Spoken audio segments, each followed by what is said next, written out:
बोलो दुर्गा माता की जय। आज हम लेकर आए हैं दुर्गा माता के नवरात्रों की व्रत कथा। बृहस्पति जी बोले, हे ब्रह्मा जी, आप अत्यंत बुद्धिमान, सर्वशास्त्र और चारों वेदों को जानने वालों में श्रेष्ठ हो। हे प्रभु, कृपा कर मेरा वचन सुनो। चैत्र, आश्विन, माघ और आषाढ़ के शुक्ल पक्ष में नवरात्र का व्रत और उत्सव क्यों किया जाता है? हे भगवान, इस व्रत का फल क्या है? किस प्रकार करना उचित है? और पहले इस व्रत को किसने किया है, सो विस्तार से कहो। बृहस्पति जी का ऐसा वचन सुनकर ब्रह्मा जी कहने लगे कि हे बृहस्पति, प्राणियों का हित करने की इच्छा से तुमने बहुत ही अच्छा प्रश्न किया है। जो मनुष्य मनोरथ पूर्ण करने वाली दुर्गा, महादेव, सूर्य और नारायण का ध्यान करते हैं, वे मनुष्य धन्य हैं। यह नवरात्र का व्रत संपूर्ण कामनाओं को पूर्ण करने वाला है। इसके करने से पुत्र चाहने वाले को पुत्र, धन चाहने वाले को धन, विद्या चाहने वाले को विद्या और सुख चाहने वाले को सुख मिल सकता है। इस व्रत के करने से रोगी मनुष्य का रोग दूर हो जाता है और कारागार में बंद हुआ मनुष्य बंधन से छूट जाता है। मनुष्य की समस्त विपत्तियां दूर हो जाती हैं और उसके घर में संपूर्ण संपत्तियां आकर उपस्थित हो जाती हैं। वंध्या और काक वंध्या के इस व्रत के करने से पुत्र पैदा हो जाता है। समस्त पापों को दूर करने वाले इस व्रत के करने से ऐसा कौन सा मनोरथ है जो सिद्ध नहीं हो सकता? जो प्राणी इस अलभ्य मनुष्य देह को पाकर भी नवरात्र का व्रत नहीं करता है, वह अनेक प्रकार से दुखी रहता है। यदि व्रत करने वाला मनुष्य सारे दिन का उपवास ना कर सके तो एक समय भोजन करे और उस दिन बांधवों सहित नवरात्र व्रत की कथा का श्रवण करे। हे बृहस्पति, जिसने पहले इस महाव्रत को किया, मैं उसका पवित्र इतिहास तुम्हें सुनाता हूँ। तुम सावधान होकर सुनो। इस प्रकार ब्रह्मा जी का वचन सुनकर बृहस्पति जी बोले, हे ब्रह्मा, मनुष्य का कल्याण करने वाले इस व्रत को कहो। मैं सावधान होकर सुन रहा हूँ। आपकी शरण में आए हुए मुझ पर कृपा करो। ब्रह्मा जी बोले, पीटित मनोहर नगर में एक अनाथ नाम का ब्राह्मण रहता था। वह भगवती दुर्गा का भक्त था। उसके संपूर्ण सद्गुणों से युक्त मानो ब्रह्मा की सबसे पहली रचना हो ऐसी यथार्थ नाम वाली सुमिति नाम की एक अत्यंत सुंदर पुत्री पैदा हुई। वह कन्या सुमिति अपने पिता के घर बालकपन में अपनी सहेलियों के साथ क्रीड़ा करती हुई इस प्रकार बढ़ने लगी जैसे शुक्ल पक्ष की कला बढ़ती है। उसका पिता प्रतिदिन जब दुर्गा की पूजा और होम किया करता, उस समय वह भी नियम से वहां उपस्थित रहती थी। एक दिन वह सुमिति अपनी सखियों के साथ खेलने लग गई और भगवती के पूजन में उपस्थित नहीं हुई। उसके पिता को पुत्री की ऐसी असावधानी देखकर क्रोध आया और पुत्री से कहने लगा कि हे दुष्ट पुत्री, आज प्रभात से तूने भगवती का पूजन नहीं किया। इस कारण मैं किसी कुष्ठी और दरिद्र मनुष्य के साथ तेरा विवाह करूंगा।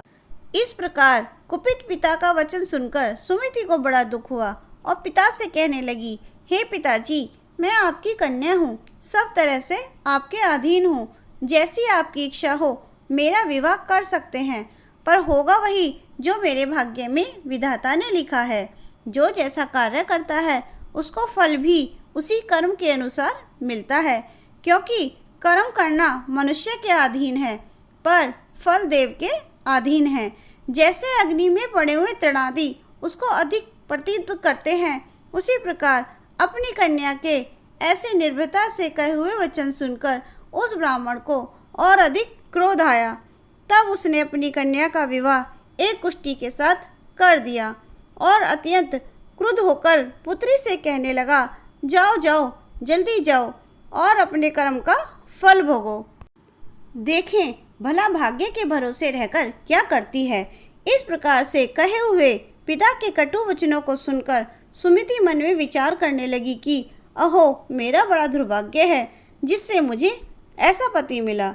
इस तरह अपने दुख का विचार करती हुई वह सुमिति अपने पति के साथ वन में चली गई और भयावने कुशायुक्त उस स्थान पर उन्होंने वह रात बड़े कष्ट से व्यतीत की।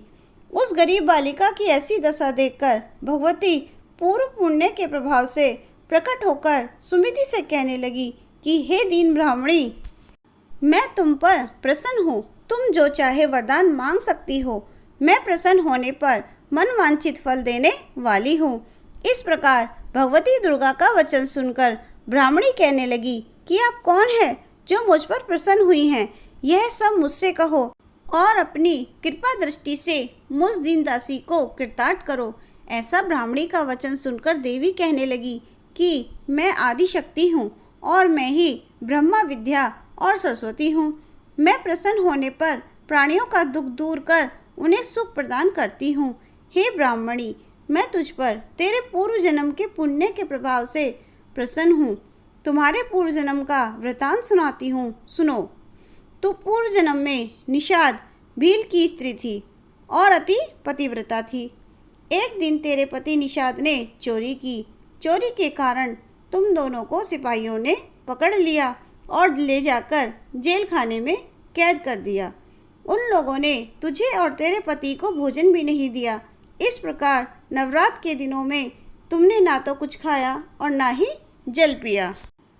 इसलिए 9 दिन तक नवरात्र का व्रत हो गया। हे ब्राह्मणी, उन दिनों में जो व्रत हुआ उस व्रत के प्रभाव से प्रसन्न होकर मैं तुम्हें मनवांछित फल दे रही हूँ। तुम्हारी जो इच्छा हो सो मांगो। इस प्रकार दुर्गा के दिए हुए वचन सुनकर ब्राह्मणी बोली कि मैं आपको प्रणाम करती हूँ। कृपा कर मेरे पति के कोढ़ को दूर करो। देवी कहने लगी कि उन दिनों में जो तुमने व्रत किया उस व्रत के एक दिन का पुण्य अपने पति का कोढ़ दूर करने को अर्पण करो। मेरे प्रभाव से तेरा पति कोढ़ से रहित और सोने के समान शरीर वाला हो जाएगा। ब्रह्मा जी बोले कि इस प्रकार देवी के वचन सुनकर वह ब्राह्मणी बहुत प्रसन्न हुई और पति को निरोग करने की इच्छा से ठीक है ऐसे बोली। तब उसके पति का शरीर भगवती दुर्गा की कृपा से कुष्ठहीन होकर अति कांति युक्त हो गया, जिसकी कांति के सामने चंद्रमा की कांति भी क्षीण हो जाती है।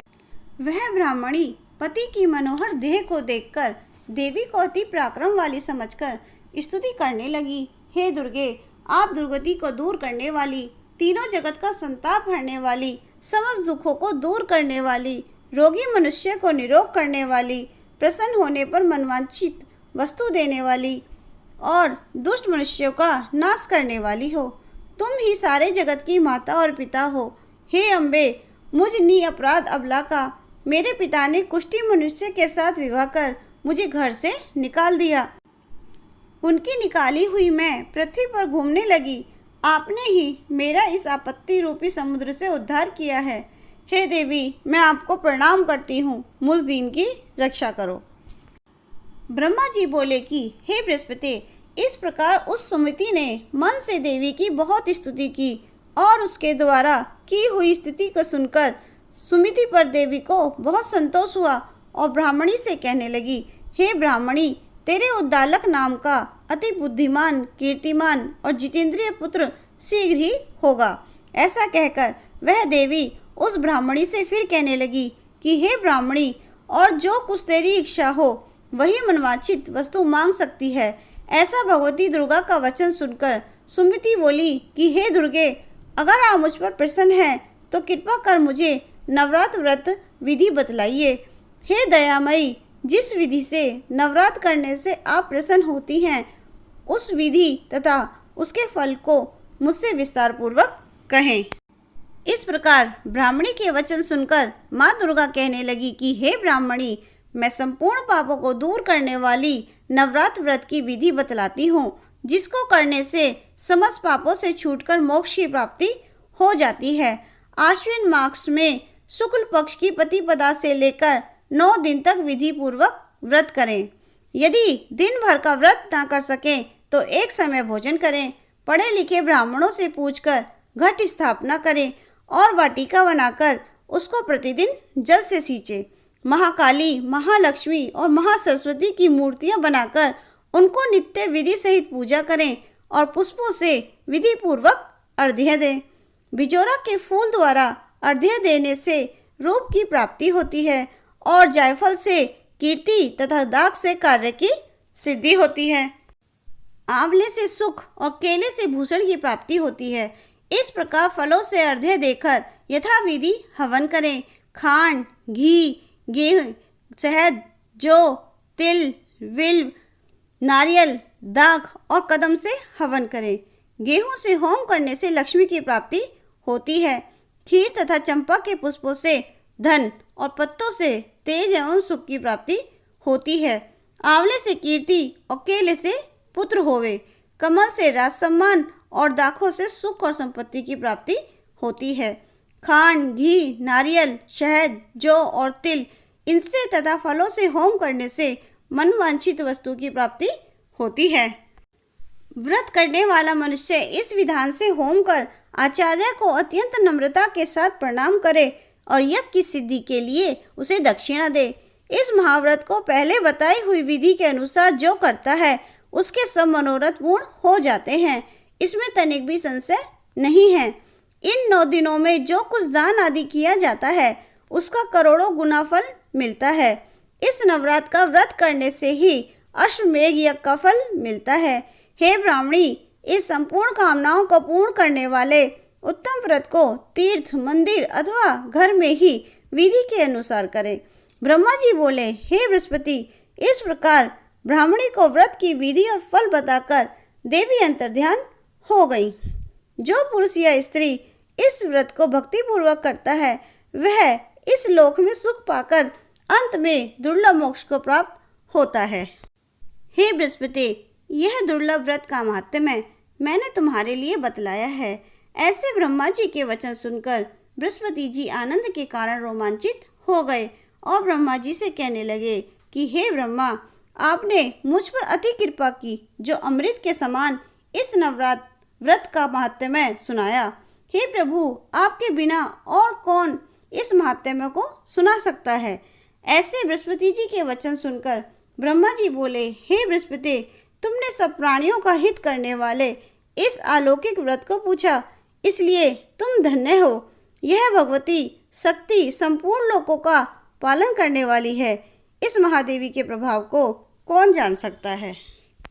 बोलो दुर्गा माता की जय। बोल साचे दरबार की जय।